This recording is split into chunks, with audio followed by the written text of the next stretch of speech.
Let me show you how to share your location on your iPhone. It works a bit different if the other person has an iPhone or an Android. I'll show you both. Now, the first thing we need to do is make sure your settings are turned on so that your location sharing is an option. So within your location services, you need to first make sure to turn on location services at the top. So if that's off, just turn it on. In addition to share my location, you want to make sure find my iPhone and send last location is turned on, as well as share my location. So if that is turned off, all you need to do is toggle that back on. Now, after we've done that, we can share your location a couple different options. The easiest way to do this is within the Messages app.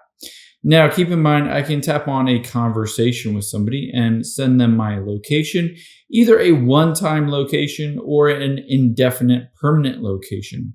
You'll be able to see I can either request or share my location. I can tap on the little pin and it will just send a pin of my current location, and it won't share going forward, just a one-time pin.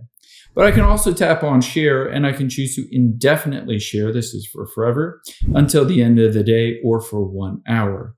Now, keep in mind, if you're doing this with somebody with an Android phone, you won't be given the option to be able to share your location indefinitely for an hour. You can only send a one-time pin of your current location. Just tap on that and you'll be able to see it says dropped a pin at my current location, and then I can hit send and it will send that location to the other person.